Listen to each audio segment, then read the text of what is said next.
Kalau rumah jiran kita dah lama terbiar kosong, adakah gangguan itu boleh pindah ke rumah kita?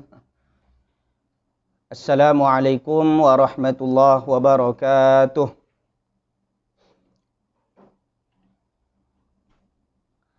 Alhamdulillah, wassalatu wassalamu ala rasulillah, wa ala alihi wa ashabihi, wa man da'a bida'watihi, wa sanna bisunnatihi ila yaumi liqa'i rabbih. Jemaah yang dikasihi oleh Allah Subhanahu wa taala, kita bersyukur pada Allah. Petang ini Allah pertemukan kita dalam majlis ilmu. Nabi SAW sabdakan, man kharaja fi talabil ilmi kana fi sabilillahi hatta yarji'. Barang siapa yang keluar menuntut ilmu, maka ia berada fi sabilillah, di jalan Allah, hatta yarji', sampai ia kembali ke rumahnya. Dulu para ulama-ulama salafus salih, mula daripada tabi'in, tabi'ut tabi'in dan seterusnya, mereka menuntut ilmu, mereka siapkan perbekalan, kemudian mereka tinggalkan ahli keluarga, mereka tinggalkan negeri mereka, mereka pergi ke tempat lain, ke negeri lain, ke negara lain untuk menuntut ilmu. Itu bukan sehari dua hari, tapi berbulan-bulan. Ada yang 2 bulan, 3 bulan, 5 bulan, bahkan ada yang bertahun-tahun. Sehingga ada yang kehabisan bekal dikira sebagai Ibnus Sabil. Tapi Alhamdulillah, Alhamdulillah kita sekarang Allah permudah urusan kita. Kita menuntut ilmu tak payah jauh-jauh. Kita di rumah dah dapat ilmu. Bahkan di antara kita sekarang ni ada yang tengah mendengar dengan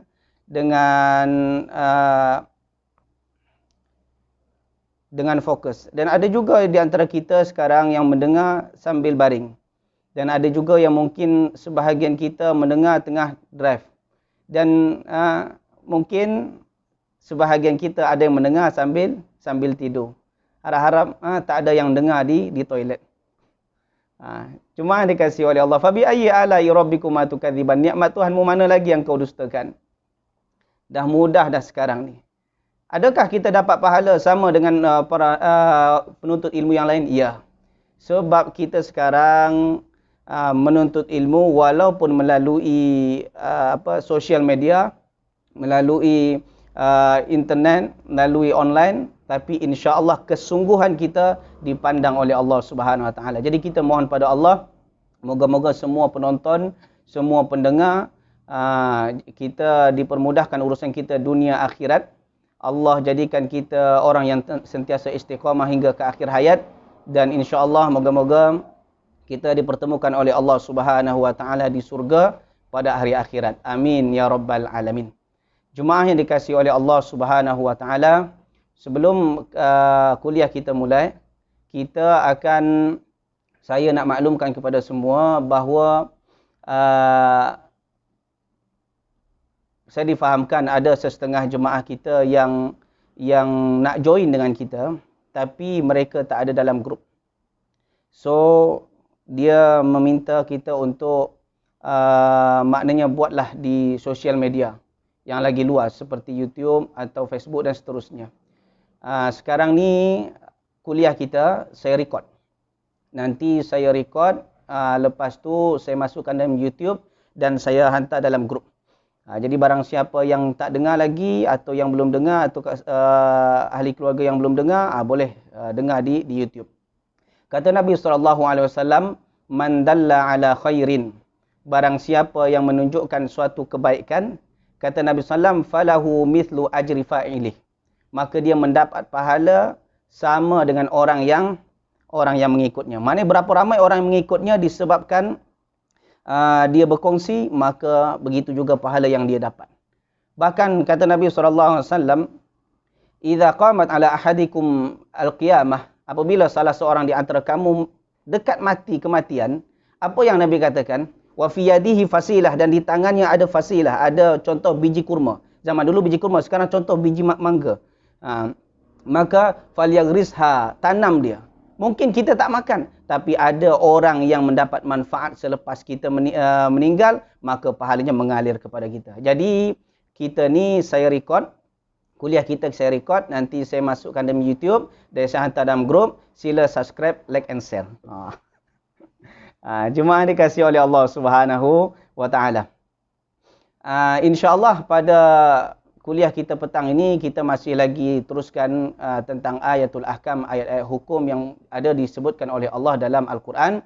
Di antara yang akan kita kongsikan pada petang ni iaitu kita akan membincangkan tentang ayatul ahkam, ayat-ayat hukum yang berkaitan dengan musibah.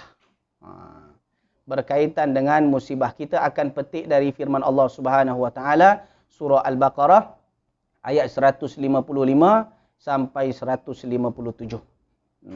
Ayat 155 sampai ayat 157. Okey. Jemaah yang dikasihi oleh Allah Subhanahu wa taala. Kita bercerita tentang firman Allah yang menceritakan tentang musibah. Ada dua kategori manusia di dunia ni. Yang pertama, manusia yang melihat sesuatu daripada sisi dunia saja. Maknanya, kalau dia mendapat harta yang banyak, pangkat yang tinggi, dia akan mengatakan Allah sayang kepada mereka. Tapi kalau seandainya dia mendapat kesusahan, dia diuji dengan kekurangan harta, kehilangan orang yang dicintai, maka dia katakan Tuhanku tak sayang denganku lagi. Dan ini digambarkan oleh Allah Subhanahu wa taala dalam surah Al-Fajr. فَأَمَّا الْإِنسَانُ إِذَا مَا ابْتَلَاهُ رَبُّهُ فَأَكْرَمَهُ وَنَعَّمَهُ فَيَقُولُ رَبِّي أَكْرَمَنِ. Ada manusia yang kalau dia dimuliakan oleh Allah mungkin dengan harta yang banyak, pangkat yang tinggi, maka dia katakan Rabbi akraman, Tuhanku memuliakan aku. Tetapi wa amma idza mabtalahu faqadara alaihi rizqahu fayaqulu rabbi ahanan. Ada orang yang kalau dibagi kesusahan, susah ekonomi dia, hilang orang-orang yang dia cintai, maka dia katakan rabbi ahanan, Tuhanku menghinakan aku. Ni kategori manusia yang pertama. Manusia orang jenis macam ni banyak. Jadi dia memandang sesuatu tu daripada duniawi saja. Jadi apa yang dia tengok senang, maka itu dikatakan kebaikan. Apa yang dia tengok susah, musibah, maka itu azab dari Allah. Ini jenis kategori manusia yang pertama. Kalau ada orang atau kawan kita yang punya yang punya mindset dia macam ni, memang tak boleh bawa kawan. Sebab apa? Kalau kita tengah berada, kita ada duit, kita ada pangkat, kita ada nama, maka dia akan dekat dengan kita. Kalau kita tengah susah, maka dia akan lari. Sebab apa? Sebab dia akan melihat segala sesuatu daripada duniawi, sisi duniawi saja. Itu yang kategori yang pertama. Kategori yang kedua iaitu manusia yang apapun yang menimpa dia, sama ada kebaikan ataupun keburukan, maka dia yakin bahawa itu sama-sama daripada Allah dan itu ujian daripada Allah. Dan ini kategori orang yang beriman kepada Allah SWT. Dan ini disebutkan oleh Allah dalam surah Al-Anbiya, wa nabluukum bisyarri wal khairi fitnah. Kami menguji kamu bisyarri, dengan keburukan, wal khairi, dan dengan kebaikan. Maknanya setiap kebaikan dan kesusahan yang menimpa kita semuanya ujian daripada Allah. Jangan kita sangka bahawa kalau Allah bagi kita harta yang banyak, pangkat yang tinggi, nama yang harum, maka kita katakan ini adalah nikmat dari Allah. Tak, belum tentu. Itu ujian daripada Allah. Adakah kita gunakan harta itu ke jalan Allah, atau sebaliknya kita gunakan untuk maksiat kepada Allah Subhanahu Wa Taala? Ada orang yang ketika dia senang, lepas tu Allah uji sedikit, terus dia katakan Allah tak sayang kepadanya lagi. Sementara kebaikan dan keburukan semuanya adalah ujian daripada Allah Subhanahu Wa Taala. Jadi Allah tengah menguji kita dengan kebaikan dan dengan keburukan. Orang yang beriman dia yakin itu semua. Sebab kata Allah Subhanahu Wa Taala dalam surah Al-Ankabut, ayat yang kedua dan ketiga, ahasiban nasu ay yutraku ay yaqulu amanna wa hum la yuftanun. Adakah manusia menyangka mereka boleh mengucapkan kami ini beriman sementara mereka belum diuji? Tak. Walaqad fatannal ladzina, kami telah menguji orang-orang sebelum mereka. Mana sebelum kita pun diuji oleh Allah. Ujiannya apa? Tujuannya untuk siapa yang betul-betul beriman, wala ya'lamannal kadzibin, dan siapa yang berdusta keimanannya. Jadi kita diuji oleh Allah dengan kebaikan dan dengan keburukan. Ini adalah akidah, keyakinan orang-orang yang beriman. Jemaah yang dikasihi oleh Allah Subhanahu Wa Taala. Namun apa masalah hukum yang disebutkan oleh Allah Subhanahu Wa Taala, yang disyarahkan oleh hadis-hadis Nabi sallallahu alaihi wasallam daripada ayat ini? Cuba kita lihat. وَلَنَبْلُوَنَّكُمْ بِشَيْءٍ مِّنَ الْخَوْفِ وَالْجُوعِ وَنَقْصٍ مِّنَ الْأَمْوَالِ وَالْأَنْفُسِ وَالثَّمَرَاتِ وَبَشِّرِ الصَّابِرِينَ. Kami menguji kamu bisyai'in minal khaufi, dengan rasa takut. Takut miskin, takut susah, takut kehilangan. Dan itu fitrah manusia, rasa takut ni. Wal ju', dan juga takut rasa lapar. Sehingga ada seseorang takut lapar, akhirnya dia menghalalkan segala cara untuk dapat duit supaya perut dia dan ahli keluarganya kenyang. Takut. Wa naqsi minal amwal, kekurangan harta. Apatah lagi di zaman kita yang tengah PKP ni. Kekurangan harta, takut. Wal anfusi wath thamarat, ini yang paling ditakuti oleh orang, iaitu kehilangan orang-orang yang dia cintai. Kehilangan orang-orang yang dia cintai. Wa basyiris sabirin, maka berikanlah kabar kepada orang-orang yang sabar. Siapakah orang yang sabar? Alladzina idza asabathum musibah qalu inna lillahi wa inna ilaihi raji'un. Orang yang apabila ditimpa musibah, maka dia serahkan semuanya kepada Allah. Dia yakin sesungguhnya kami ini milik Allah. Kita semuanya adalah milik Allah dan akan kembali kepada Allah. Siap tak siap, suka tak suka, mahu tak mahu, pasti kita akan meninggalkan dunia ini. Orang yang kita cintai pasti akan meninggalkan kita, atau kita akan meninggalkan orang lain. Dan itu dah pasti. Orang diuji oleh Allah dengan kekayaan, tak semestinya. Ada orang yang Allah berikan ujian dia dengan kekayaan. Ada orang yang Allah bagi ujian dia dengan pangkat yang tinggi, harta yang banyak. Tapi ada juga orang yang diuji oleh Allah Subhanahu Wa Taala dengan kesusahan dan kehilangan orang yang dicintai. Dan ini ujian yang pasti dapat. Setiap kita akan mengalaminya. Setiap kita akan mengalaminya. Tolong mute ya. Tolong mute.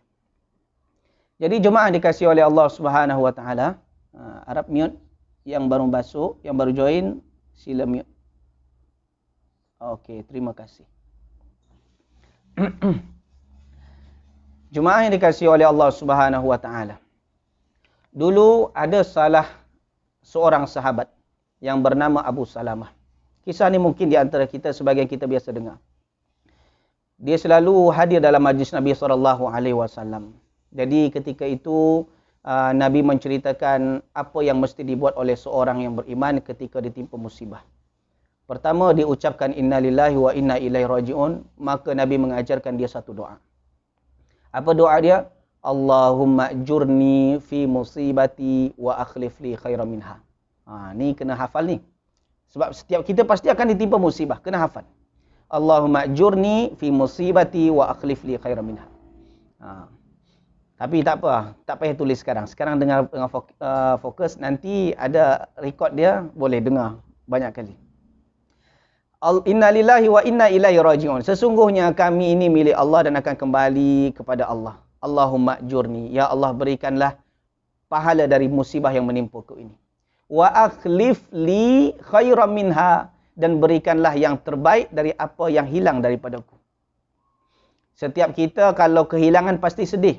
Maka kalau kita baca doa ini, Allah Subhanahu Wa Taala akan berikan ganti yang lagi baik dari apa yang hilang dari diri kita. Jadi pada suatu hari hadis ini disampaikan oleh Abu Salamah kepada istrinya. Yang kunyah istrinya adalah Ummu Salamah. Ummu Salamah sentiasa menghafal hadis-hadis Nabi SAW. Lalu ketika itu qadarullah, suami dia Abu Salamah meninggal. wanita yang suaminya meninggal, yang mana Ummu Salamah merupakan orang yang sangat sayang kepada suaminya. Jadi Abu Salamah suami kategori jenis suami yang sangat dicintai oleh istrinya. Jadi ketika dia baca doa Ummu Salamah, teringat dengan hadis Nabi sallallahu alaihi wasallam, "Inna lillahi wa inna ilaihi raji'un. Allahumma ajurni fi musibati wa akhlif li khairan minha." Selalu baca doa ini, bukan sekali dua kali, tapi baca banyak-banyak kali.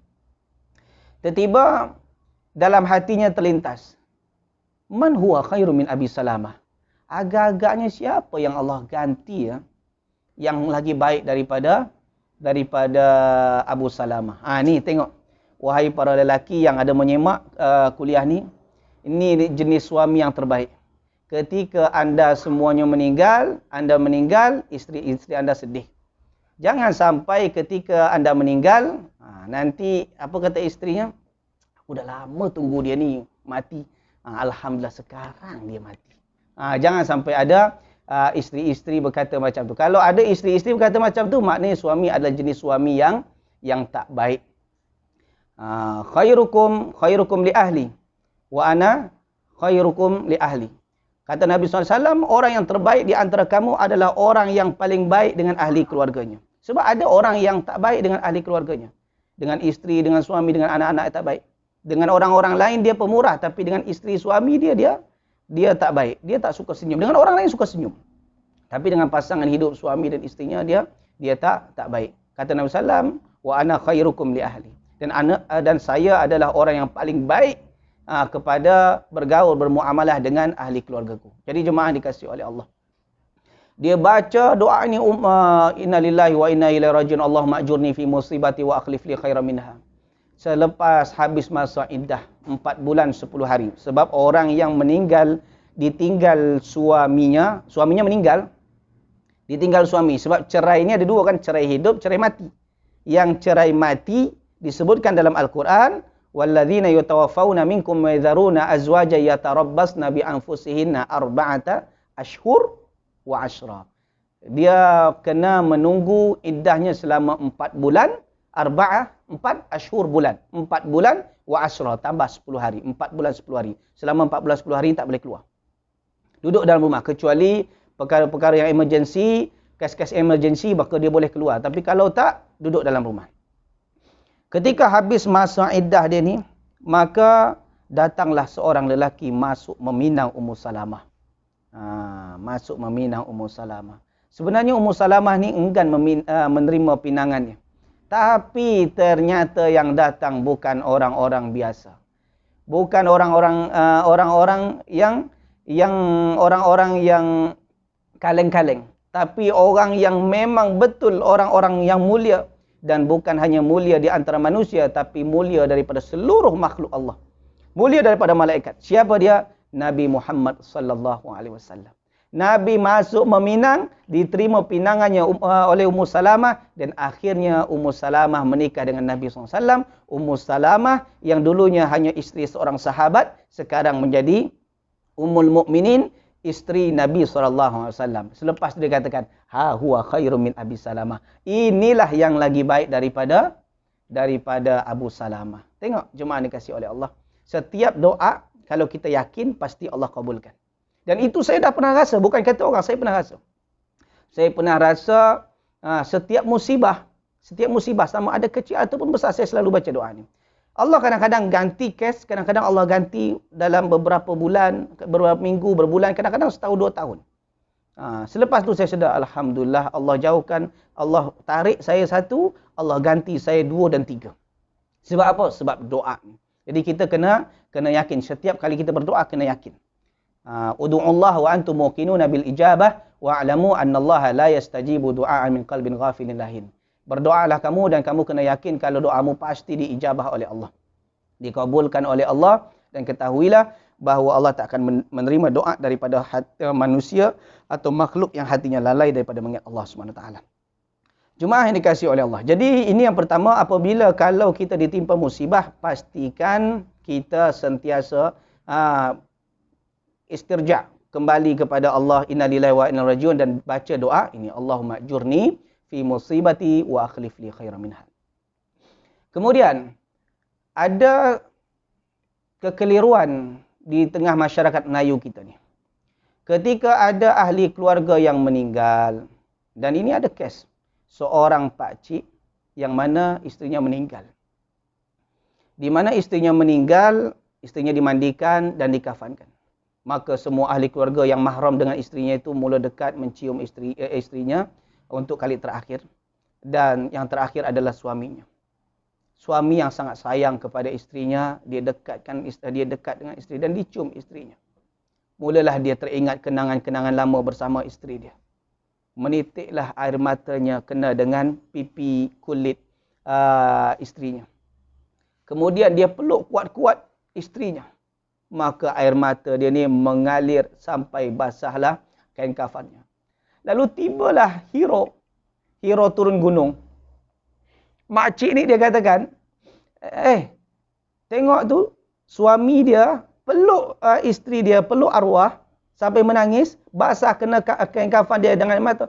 Panggil jauhkan suami dia.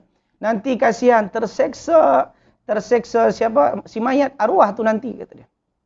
Akhirnya datanglah anak ayah dia pergi keluar. Mungkin setengah orang rasa, oh betul lah ni, dia kalau ada orang yang menangis ketika kita meninggal, atau kalau kita ada ahli keluarga yang menangis ketika meninggal dan kena air matanya kepada mayat, maka mayat akan diseksa. Sebenarnya ini ada kekeliruan yang berlaku di tengah masyarakat kita.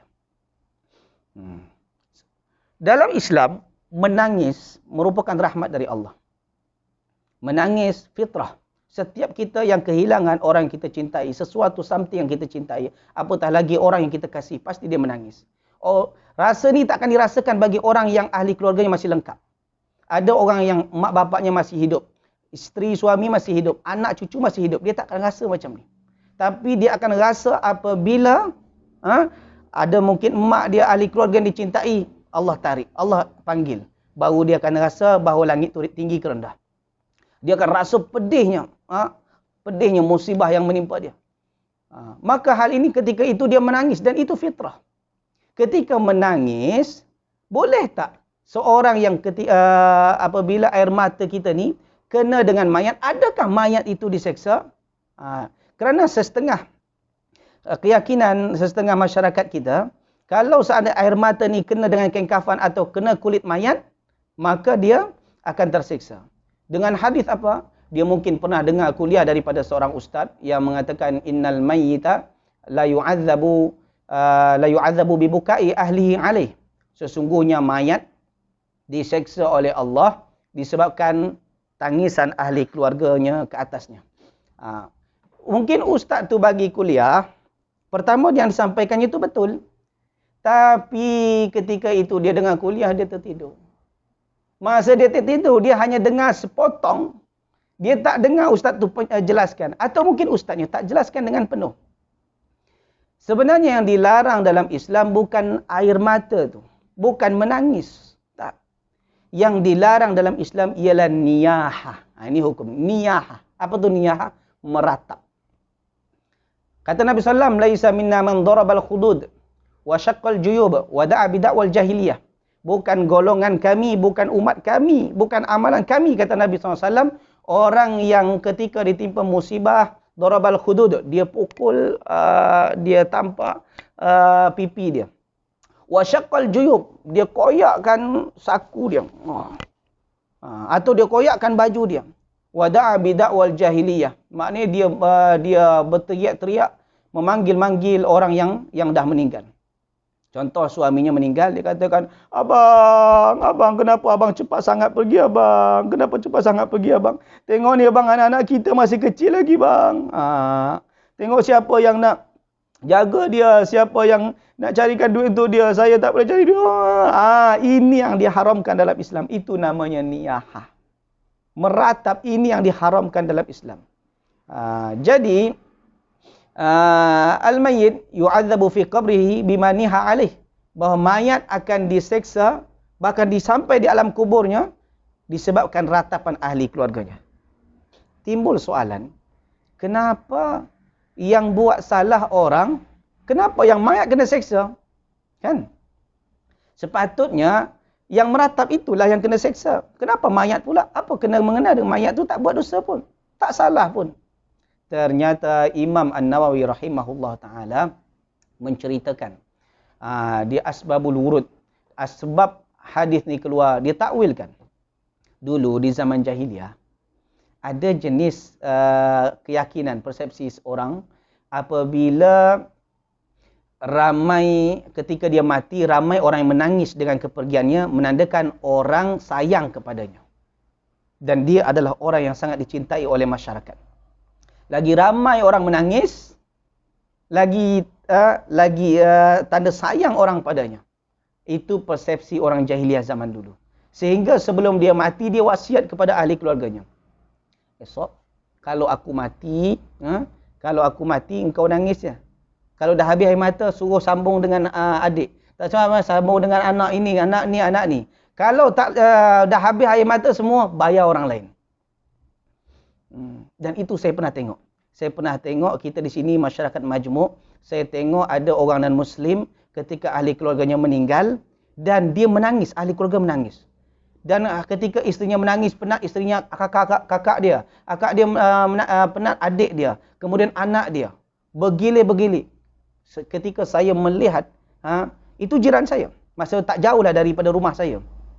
Ketika saya melihat tu, saya katakan memang betul sabda Nabi SAW, laisa minna, bukan umat kami, bukan ajaran agama kami. Bukan ajaran Islam, orang yang suka meratap. Ternyata dibuat oleh orang non-Muslim. Orang Islam tak boleh. Kalau setakat menangis, ini boleh. Sebab, suatu ketika Nabi SAW kehilangan anaknya. Ada seorang anaknya Nabi yang bernama Ibrahim bin Muhammad. Nabi SAW punya anak 7 orang. 6 daripada Khadijah. Yang satu lagi daripada isteri yang lain yang bernama Maria Al-Qibtiyah, orang Mesir. Isteri yang lain tak punya anak. Aisyah tak ada anak daripada Nabi SAW. Ada satu Maria Al-Qibtiyah. Ada seorang anak tu. Anak tu bernama Ibrahim bin Muhammad. Dia sakit ketika dia lahir. Dia pun sakit dan dia meninggal muda. Syekh Mubarak Furi di dalam kitabnya Ar-Rahiqul Maktum menyebutkan bahawa budak ni, baby ini yang Ibrahim bin Muhammad ni meninggal disebabkan sakit. Dia meninggal ketika umur 18 bulan. Jadi lebih kurang setahun setengah lah. Dia meninggal sebab demam. Bukan sebab COVID. Sebab meninggal. Sebab demam. Jadi jemaah yang dikasihi oleh Allah Subhanahu Wa Taala. Jadi ketika dia meninggal dan Nabi SAW juga ketika melawat ahli keluarganya atau sahabat-sahabat yang meninggal, Nabi menangis. Sehingga ada salah seorang sahabat bertanya, "Mahadza ya Rasulullah?" Apa ini ya Rasulullah? Maka Nabi SAW katakan, "Hadhihi rahmah." Ini adalah rahmat. Ja'alahallahu fi qulubi ibadih. Yang Allah jadikan di hati-hati hamba-hambanya. Wa innama yarhamullahu min ibadihi ruhama. Allah mengasihi hamba yang punya rasa kasih sayang kepada yang lain. Kata Nabi SAW, "Innallaha la yu'adzibu bidam'il ain wala bihuznil qalb." Allah tidak akan menyeksa mayat tu atau sesiapa pun hanya disebabkan titikan air mata. Tak. Disebabkan tetesan air mata. Tak. Wala bihuznil qalb, walaupun dengan kesedihan hati, Allah tak akan seksa. Walakin yu'adzibu bihadza aw yarham. Allah akan menyeksa orang tu disebabkan ini, kata Nabi SAW, wa asyara ila lisani. Ditunjuk lidahnya, meratap. Aw yarham, atau boleh jadi mayat tu dirahmati disebabkan lisan. Jadi kalau ketika ada ahli keluarga kita meninggal, kemudian kita bersuara, tapi suara kita doa. Doa. Contoh, ayah kita meninggal. Allahumma ighfir lahu, Allahumma ighfir lahu, Allahumma ighfir lahu. Ya Allah ampunkanlah dosanya. Allahumma arhamhu. Ya Allah rahmatilah ya Allah. Ya Allah kasihilah dia. Ini boleh. Ini bukan dikira meratap. Ini kira doa. Dan ini dirahmati mayat. Yang tak boleh iaitu yang tadi, wada'a bidakwal jahiliyah. Meratap, kata, "Abah, kenapa Abah cepat sangat pergi Abah? Kenapa Abah tinggalkan kita orang?" Ini yang tak boleh. Tapi kalau hanya setakat menangis, walaupun air mata itu menetes dan kena kepada kulit atau kain kafan mayat, maka ia sama sekali tak diseksa oleh Allah Subhanahu Wa Taala. Jadi jemaah dikasihi oleh Allah, jangan sampai keliru. Jangan sampai pula kita menjadi hero yang turun gunung ketika ada orang kita takziah, ada orang yang meninggal, ahli keluarga yang meninggal, kita melawat dia, kita lihat dia menangis sebab suami ini meninggal, isterinya meninggal, anaknya meninggal. Kemudian kita kata, "Sekejap, diam. Kenapa kita suruh diam? Biarkan dia menangis."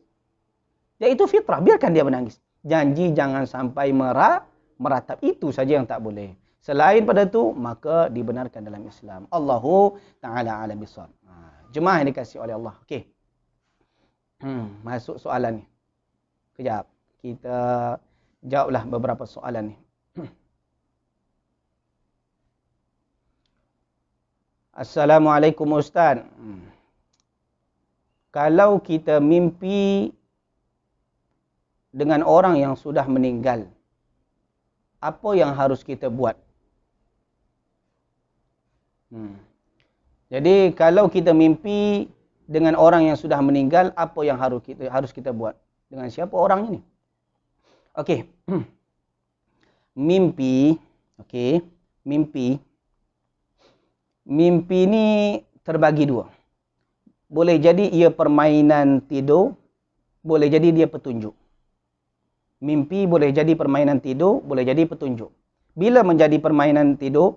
Apabila emosional kita semasa kita terjaga tak settle, kemudian dia akan bawa sampai ke tidur. Mungkin sebelum tidur, petang-petang sebelum tidur kita nonton drama hantu. Perkahwinan Dracula dengan Pontianak yang lahir 3 ekor anak tuyul. Contohlah. Nanti terbawa dalam mimpi. Jadi atau kita masa kita terjaga ni, kita punya hutang dengan orang lain. Orang tu asyik call kita. Asyik call kita. Kemudian kita takut, nanti terbawa dalam mimpi.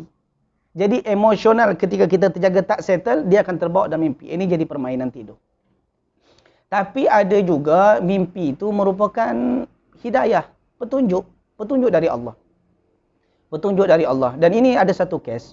Dulu ada seorang yang qadarullah dia disihir. Dia disihir oleh orang yang oleh orang terdekat dia. Masa dia disihir ni, dia sakit. Dia pergi ke doktor cakap tak ada sakit apa-apa. Ternyata ada orang hantar sihir dia. Dan dia sihir ni simpulan. Macam rambut dia, dicuri rambut dia, kemudian diikat, digambar dia. Lepas tu dicucuk pakai jarum atau paku. Kemudian diletakkan di suatu tempat. Selagi simpulan ni tak hilang, maka penyakit tu masih ada lagi di rumah. Masih ada lagi penyakit tu. Selagi apabila orang tu pergi dari rumah, maka dia tak rasa apa-apa. Tapi kalau dia balik rumah, maka rumah tu akan rasa panas. Maka dia berdoa pada Allah, maka apa yang berlaku? Ketika itu dia berdoa pada Allah dan dia mimpi. Ketika mimpi dia tengok dalam mimpi itu ada seekor ular yang nak patuk dia, nak gigit dia. Dan dia terjaga, lepas tu dia ambil sapu, dia kejar dan ular tu lari keluar rumah. Lari keluar rumah sampai di pasu bunga, hilang. Yang keesokan hari pun macam tu juga. Hari kedua, hari ketiga, hari keempat, macam tu juga. Lalas sekali dia tengok mana pasu yang dalam mimpi itu, dia buka, ternyata di dalam pasu tu ada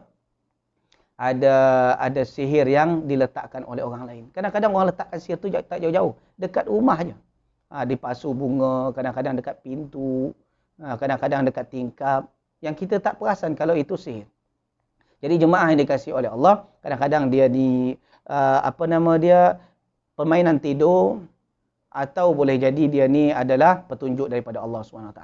Kalau kita mimpi dengan orang sudah meninggal, apa yang harus kita buat? Kalau kita mimpi mungkin disebabkan kita punya hutang dengan dia, pastikan kita bayar hutangnya. Kita bayar hutang kepada ahli warisnya. Kalau seandainya kita tak ada punya hutang dengan dia, tapi kita mungkin punya kesalahan, lisan kita, mungkin mulut kita yang jahat, kita zalim kepadanya, hak dia tak kita ambil, tapi kita buat jahat padanya, maka doalah kepada Allah, Allahumma ighfir lana wa li ikhwanina alladhina sabaquna bil iman. Ya Allah, ampunkanlah dosa kami dan dosa saudara-saudara kami yang mendahului kami. di atas iman dan takwa padamu.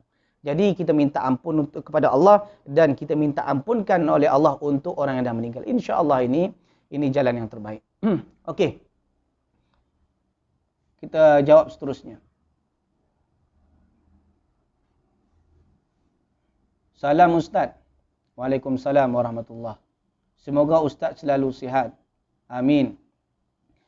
Kalau rumah jiran kita dah lama terbiar kosong, adakah gangguan itu boleh pindah ke rumah kita?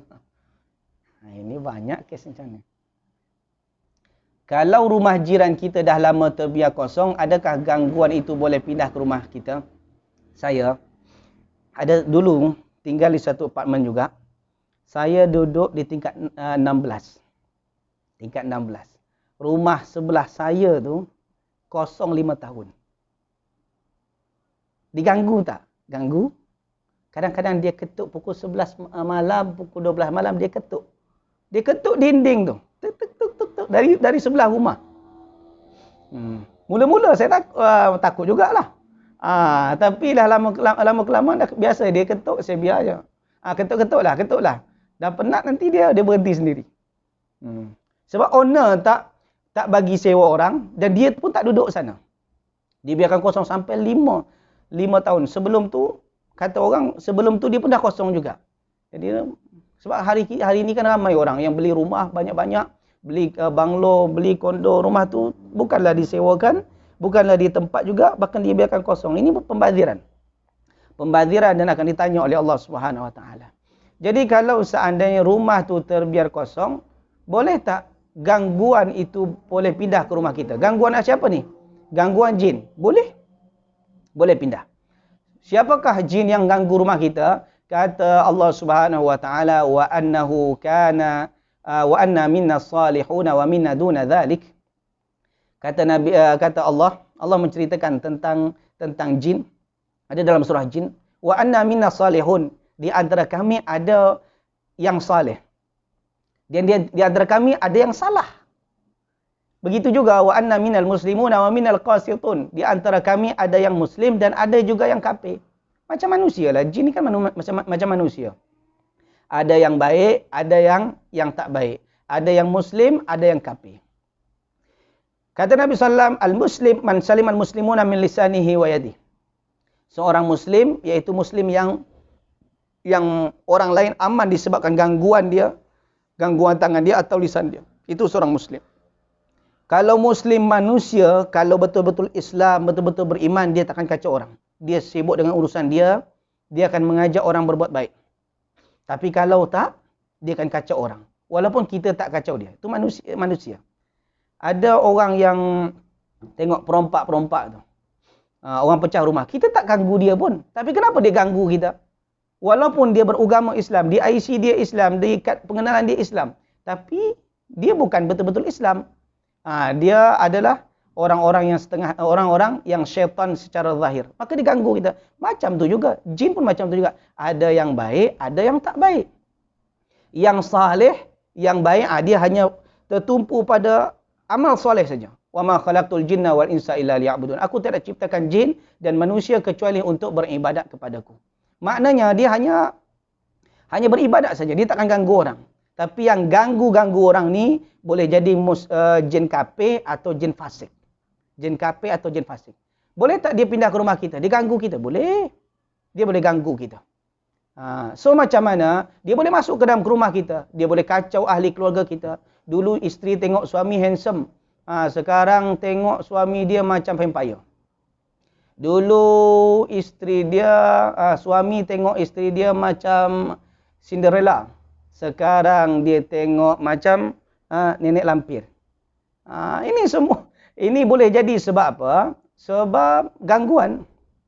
So macam mana cara kita membentengi diri kita dan ahli keluarga kita?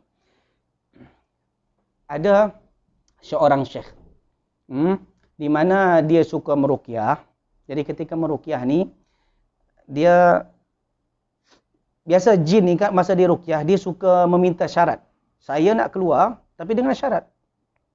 Maka apa syaratnya? Syaratnya saya akan pindah ke tubuh engkau. Kata syekh ni, okey sila. Pindahlah. Jadi ketika dia katakan pindah, jin ni tak pindah-pindah. Ketika dia tanya, kenapa kau tak pindah? Kata, nak pindah ke tubuh aku. Masuklah, kata. Aku tak boleh masuk ke dalam tubuh engkau. Sebab tubuh engkau dah ada benteng yang sangat kuat.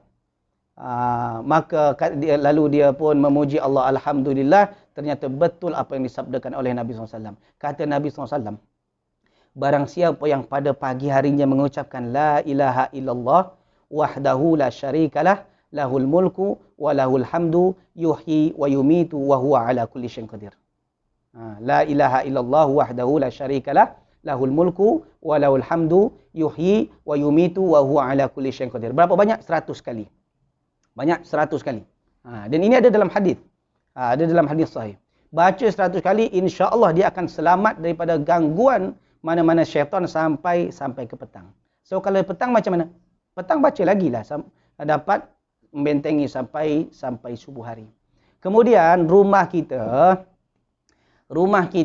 jangan kita biarkan hanya seperti kuburan. Kata Nabi SAW, la taj'alu buyutakum maqabir.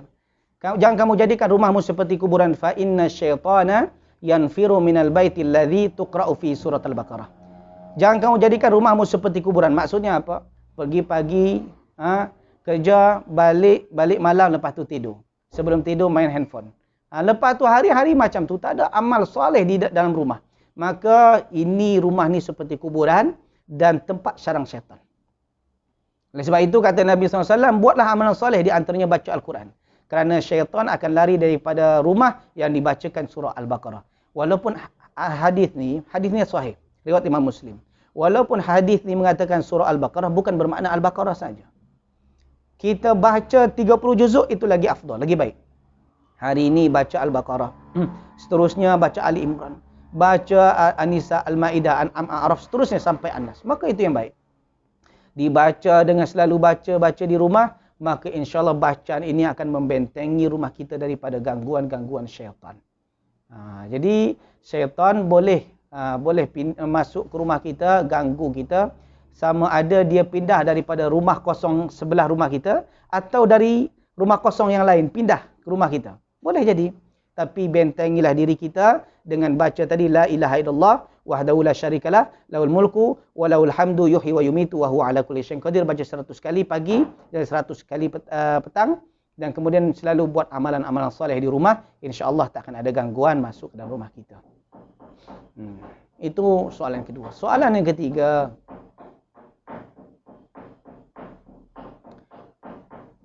Assalamualaikum Ustaz. Waalaikumsalam warahmatullahi. Apa yang mesti kita buat supaya bermimpi dengan Rasulullah sallallahu alaihi wasallam? Mohon nasihat dari Ustaz. Terima kasih. Jadi dia tanya bermimpi dengan Rasulullah SAW. Kata Nabi SAW, man ra'ani fil manam faqad ra'ani fa inna syaitana la yatamathalu bi. Barang siapa yang bermimpi melihat aku, maka sungguh dia dah melihat aku ketika dia terjaga. Kerana apa? Syaitan tak boleh menyerupai aku. Syaitan dengan izin Allah boleh menyerupai kita. Boleh menyerupai ustaz ni, syekh ini, menyerupai Ustaz Muhammad pun boleh juga. Jadi kalau mati Ustaz Muhammad datang ke rumah jemaah, halo assalamualaikum aja, itu bukan saya tu. Saya kalau dah mati takkan boleh datang lagi. Jadi syaitan boleh menyerupai boleh menyerupai makhluk-makhluk Allah yang lain, tapi tak boleh menyerupai Nabi Muhammad SAW, dan itu kelebihan. Itu kelebihan yang Allah spesial bagi kepada Nabi kita Muhammad SAW. Tapi ada seseorang yang mana dia ni bermimpi dengan Nabi SAW. Ustaz, saya pernah bermimpi dengan Nabi SAW. Apa ciri-cirinya? Saya tengok dia lelaki tua pakai tongkat, rambut dia putih, janggut dia putih, kemudian misai dia pun putih. Saya katakan, itu bukan Nabi, itu kungfu master, saya katakan. Nabi, kalau kita tengok di dalam kitab Syama'il Muhammadiyah yang karangan oleh Imam At-Tirmidzi, bahawa Nabi ni ternyata uban dia, rambut, janggut dan semuanya menjelang kematian tak lebih daripada 20 helai. Tak lebih dari 20 helai. Boleh faham? Maknanya sedikit. Sikit saja uban Nabi SAW. Sikit. Tak sampai 20 helai. Kalau dah janggut semuanya putih, kemudian misalnya putih, rambut semua putih. Ini dah beribu-ribu dah ni. Nah, itu bukan Nabi SAW. Ingat, syaitan tak boleh menyerupai Nabi. Tapi syaitan berani mengaku sebagai Nabi. Maka yang boleh melihat Nabi itu adalah orang yang melihat bukan kerana nafsu, tapi melihat kerana ilmu. Maka bacalah kitab Asy-Syama'il Muhammadiyah. Kita tengok fizikal Nabi, macam mana fizikal Nabi, kita tengok dia. Kalau ternyata sama ciri-cirinya dengan apa yang disebutkan oleh hadis Nabi SAW, maka ialah dia Nabi. Tapi kalau tak, maka dia bukanlah Nabi. Mungkin dia syaitan tapi mengaku sebagai Nabi. Jadi jemaah dikasihi oleh Allah, melihat Nabi bukanlah rukun Islam, bukan wajib, bukan sunat, tapi ia rahmat. Ia rahmat yang Allah bagi kepada hamba-hambanya yang dipilih. Jadi yang penting, macam mana cara kita untuk bermimpi dengan Nabi SAW? Maka ada dua cara dia. Yang pertama, perbanyak selawat kepada Nabi SAW. Kerana Nabi SAW katakan, Man salla alayya salatan wahidah, sallallahu alaihi biha asyra. Siapa yang selawat kepadaku satu kali, maka Allah akan berselawat kepadanya 10 kali. Maknanya Allah akan berikan 10 rahmat kepadanya.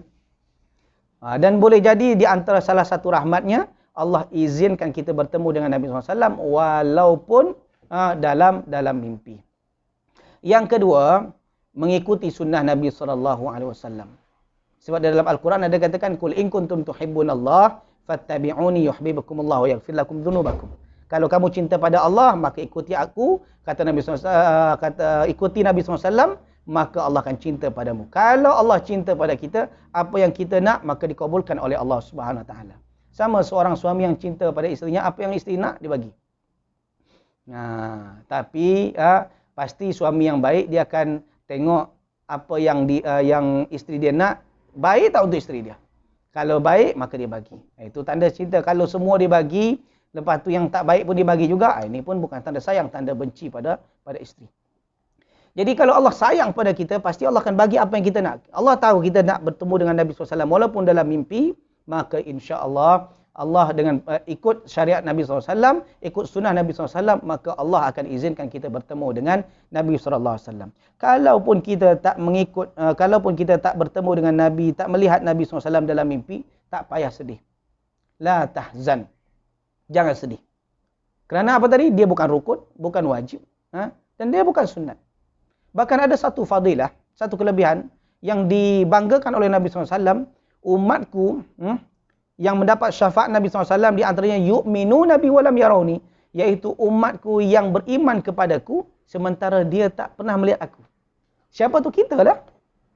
Kita tak pernah tengok Nabi, tapi kita beriman kepada Nabi. Kita yakin kepada Nabi. Maka ini pun mendapat tempat yang spesial di sisi Allah Subhanahu Wa Taala. So tak perlu bersedih kalau kita tak bertemu dengan Nabi dalam mimpi. Lagipun kalau ada orang mengaku bertemu dengan Nabi SAW, tapi amalan yang menyebabkan dia jauh daripada syariat, tak guna juga. Tak guna juga. Kalau hanya setakat jangankan mimpi, Abu Jahal tu bertemu dengan Nabi. Jumpa dengan Nabi, bukan dalam mimpi, asli. Hidup dia tengok Nabi. Tapi tak beriman, masuk neraka. Abu Lahab, bukan orang jauh, bapa saudaranya. Tengok Nabi, tapi menentang ajaran Nabi, tak beriman dengan Nabi, tak ikut cara Nabi, masuk neraka. Jangankan Abu Lahab, Abu Jahal, Abu Talib, bapa saudara Nabi yang sangat sayang pada Nabi. Dia jaga Nabi dari umur 8 tahun sampai umur Nabi 50 tahun. Abu Talib, Nabi SAW hidup bersama ibunya Aminah sampai umur 6 tahun. Kemudian dijaga dengan atuk dia Abdul Muttalib sampai 8 tahun. Kemudian selepas 8 tahun, maka dijagalah oleh Abu Talib, bapa saudaranya, dan sangat sayang Abu Talib kepada Nabi SAW sebagaimana sayang kepada anaknya sendiri. Dia sayang kepada Nabi SAW, dijaganya sampai umur Nabi 50 tahun. Dan itu ketika itu dia meninggal, sehingga tahun itu digelar sebagai Yaumul Huzni. Amul Huzni, tahun-tahun kesedihan. Sebab selepas Abu Talib meninggal, isterinya Khadijah binti Khuwailid pun juga meninggal. Sehingga digelar tahun itu dikatakan Amul Huzni, tahun kesedihan. Jadi jemaah yang dikasihi oleh Allah Subhanahu wa taala, kalau kita tak bertemu dengan Nabi dalam mimpi, tak ada masalah. Tak payah risau, tak payah sedih. Maka kita kena yakin, kalau kita kena beriman dengan Nabi SAW, ikut syariat Nabi SAW, maka Allah Subhanahu wa taala pasti akan mudahkan segala urusan kita, dan insya-Allah Allah izinkan kita bertemu dengan Nabi walaupun tak dalam mimpi, insya-Allah di surga nanti. Amin ya rabbal alamin. Okey. Wah, ada juga banyak lagi soalan. Salam Ustaz. Waalaikumsalam warahmatullahi wabarakatuh. Maaf nak tanya sambungan soal minggu lepas tentang riba. Kita dah taubat untuk beli rumah dan kereta dengan sistem riba. Tapi hutang masih tak habis lagi. Adakah kita tak boleh terus bayar di bank? Tolong pencerahannya. Terima kasih. Minggu lepas kita dah cerita tentang sedikit masalah riba kan. Mungkin ada orang-orang dulu yang zaman dulu tak ada bank Islamik. Tak ada bank dengan sistem Islamik. Sekarang alhamdulillah Allah bagi kemudahan, kita ada bank Islamik. Macam-macam bank Islamik yang boleh kita bermuamalah dengan cara-cara Islam yang ditetapkan oleh Allah dan Rasulnya. Masalah riba tadi, kalau kita nak beli rumah atau kereta, beli rumah atau kereta dengan sistem riba, kita nak beli dan kita dah tahu dah hukumnya, maka jangan teruskan. Yang terus, maka siap-siap masuk neraka Allah. Bukan kata saya. Itu firman Allah dalam surah yang Al-Baqarah 275 yang saya sebutkan itu. Jadi orang yang dia dah tahu, dia dah tahu tentang hukum riba, tapi masih lagi terus buat riba, masih lagi terus buat, maka Allah Subhanahu wa taala akan azab dia. Dia akan azab dia. Yang mana wa man ada faulaika ashabun nari hum fiha khalidun. Siapa yang terus buat, maka Allah tempatkan dia dalam neraka, hum fiha khalidun, kekal. Tetapi faman ja'ahu mau'izatu min rabbih fantaha falahu ma salaf wa amruhu ila Allah. Barang siapa yang dah tahu kemudian dia bertaubat, maka dia tak ada dosa lagi. Ata'imina dzambi kama la dzanba lahu. Orang yang bertaubat, maka tiada dosa untuknya seperti orang tak berdosa. Dosanya diampunkan oleh Allah Subhanahu wa taala.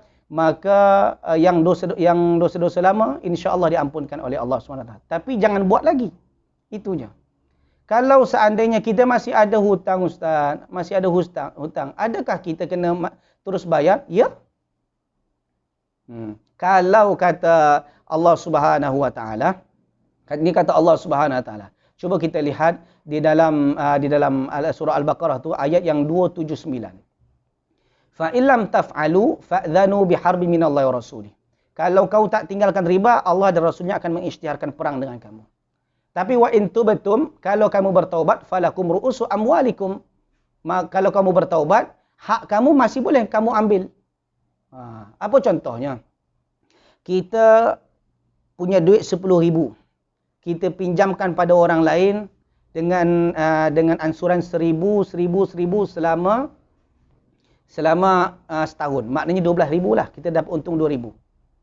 Baru jalan 6 bulan, kita dapat kuliah bahawa ternyata riba tu haram. So macam mana? Yang apa nama dia? Modal kita berapa tadi? 10,000. Kita masih boleh terus ambil uang kita sampai 10,000. Yang bunganya jangan diambil. Itu kalau kita yang meminjamkan. Boleh faham? Sekarang kesnya kita yang meminjam kepada bank. Kita yang meminjam kepada bank. Macam mana? Adakah bank akan ikhlaskan? Kalau bank ikhlaskan, alhamdulillah. Settle cerita. Sekarang bank tak ikhlaskan. Adakah kita kena bayar? Ya. Kata Nabi SAW, al-muslimuna ala syurutihim. Muslim itu terikat dengan perjanjiannya. Dengan persyaratan yang pernah dia buat. Wa aufu bil ahdi innal ahda kana mas'ula. Tepatilah janji kerana perjanjian akan diminta pertanggungjawaban oleh Allah. Kita dulu walaupun kita hutang dah kita bayar, tapi bunganya belum kita bayar. Bunga tu mungkin kita akan bayar dalam setahun 2 tahun lagi. Sebab masih terikat janji, kita bayarkan dengan cepat. Kemudian kita bertaubat pada Allah Subhanahu wa taala. Bukan bermakna kalau kita taubat daripada riba kemudian hutang kita dengan bank settle, tak. Kena bayar juga. Sampai habis hutang tu jangan buat lagi. Itu yang Allah katakan, faman ja'ahu mau'izatun min rabbih fantaha falahu ma salafa wa amruhu ilallah. Barang siapa yang datang mau'izah, pengajaran daripada Tuhannya, maknanya dia dah tahu hukumnya, kemudian dia tinggalkan, fantaha, dia tinggalkan, falahu ma salaf wa amruhu ilallah. Maka bahagian dia, kalau dia punya modal dia boleh ambil modal dia. Kalau dia punya beli rumah tak payah dibakar. Jangan pula ini rumah aku beli dengan hasil riba. Dulu aku beli rumah ni dengan riba ni, aku bakar rumah. Jangan. Kalau nak bakar, bagi tahu saya, bagi kat saya. Tak perlu bakar, tak payah bakar. Jemaah dikasihi oleh Allah, sebenarnya masalah riba ni masalah yang sensitif. Jarang-jarang ustaz-ustaz yang berani nak kupas tentang masalah riba. Walaupun dia tahu. Jarang-jarang. Kenapa? Walaupun disebutkan dalam Al-Quran, confirm semua ustaz-ustaz dia akan tahu, semua ulama dia akan tahu tentang hukum riba. Tapi kenapa masih buat? Kerana ada segelintir ustaz-ustaz juga terlibat dengan riba. Dia beli rumah dengan riba, dia beli kereta dengan riba, sehingga dia kerana terkena kepada dirinya, dia tak berani mengatakan riba itu haram. Walaupun dah disebutkan dalam Al-Quran dan hadis. Ustaz kenapa berani? Ustaz tak terlibat. Alhamdulillah, setakat ni sampai sekarang alhamdulillah saya tak pernah terlibat walaupun dengan satu sen duit riba. Alhamdulillah. Sebab kenapa? Saya tahu dosa saya masih banyak lagi. Dosa yang lama tak habis-habis lagi. Sekarang kalau saya tambah, saya takut. Alhamdulillah. Kalau saya berani kerana riba, mungkin rumah saya pun dah cantik dah. Dah berapa banyak orang dah offer. Ni nak rumah ni yang cantik ini dengan bayaran yang murah. Saya tak ambil. Biarlah saya sewa. Tak ada masalah. Janji saya tak berhadapan menjadi musuh Allah di hari kiamat nanti. Itu prinsip saya. Jadi jemaah dikasihi oleh Allah, sama orang menghilangkan riba ni sama dengan orang yang ketagihan rokok. Sebut rokok tu haram, dia tak terima. Berapa banyak orang yang tahu mudarat kerosakan rokok, tapi kita tanya dengan dia, apa hukum rokok? Dia takkan berani katakan haram. Dia akan katakan rokok itu makruh saja, kata dia. Walaupun mufti-mufti di antara mufti Selangor katakan haram, dia katakan itu kan pendapat dia. Dia makruh je, kata dia. Kenapa dia berani katakan makruh? Kenapa dia tak condong kepada yang haram? Walaupun ramai juga ulama yang mengatakan haram. Sebab dia katakan ustaz saya katakan makruh. Kenapa ustaz tu berani katakan makruh? Kerana ustaz pun juga terlibat rokok. Ketagihan rokok. Ada ustaz-ustaz yang kaki rokok. Jadi kerana dia ketagihan rokok, dia tak berani katakan rokok tu haram. Walaupun dia tahu rokok tu memudaratkan dan pembaziran. Cuba bayangkan, satu bungkus rokok tu, tak tahulah berapa ya. Kalau tak silap, 12 ke 15 ringgit. Orang bagi tahulah, saya tak tahu berapa harga sebungkus. Bayang 15 ringgit. Ada orang yang merokok satu bungkus satu hari, satu bulan dah 450 ringgit. Satu bulan. 450 ringgit. Setahun dah berapa? Setahun dah 6,000. Betul dah 5,000 lebih. Setahun dah 5,000 lebih. 5,400. Betul Kalau silap, maaf. 5,400. Setahun setengah boleh pergi umrah. Umrah di tempat kita dalam 8,000 dah boleh pergi umrah. Setahun setengah dia bersabar, dia boleh pergi umrah. Berapa banyak pembaziran sebab rokok. Tapi tak berani orang katakan rokok tu haram sebab apa? Sebab dia pun yang terlibat dengan rokok. Begitu juga dengan riba ni. Ramai ustaz-ustaz yang juga tak berani katakan mengupas masalah riba ni haram sebab dia juga terlibat. Kadang-kadang dia pun punya katakan riba ni tak ada masalah, yang penting darurat. Selagi darurat tak ada masalah. Dari mana pula dia katakan darurat? Dari mana alasan dia katakan darurat? Ini jemaah dikasihi oleh Allah, bahawa kalau seandainya kita masih ada hutang dengan sistem riba kepada bank, hutang tu wajib kita tunaikan. Nafsul mu'min mu'allaqatun bidaini hatta yuqda'an. Kata Nabi SAW, jiwa seorang mukmin tu bergantung-gantung sampai hutangnya lunas. Sampai hutangnya lunas. Tak payahlah jauh-jauh lah. Saya ada kawan saya, dia pinjam duit. Kata duit PTPTN. Dia katakan duit ni akan dibayar selepas habis belajar dan bekerja, dan akan dibayar secara berangsuran setiap bulannya. Kalau dibayar terus, okey, alhamdulillah. Yang ni tak bayar. Dia senyap je. Rekod dah sampai dia dah kerja, tapi dia senyap je sampai setahun 2 tahun. Ternyata ada orang yang belanja dia pergi umrah. Sampai di immigration dia tak boleh lepas. Kenapa? Kena buat bayaran dulu. Dia tak buat. Dia tak buat bayaran, akhirnya maka disyaki dia akan lari, makanya tertahan. Kau kena settlekan dulu, baru kau boleh pergi overseas. Begitu juga, itu bab dunia.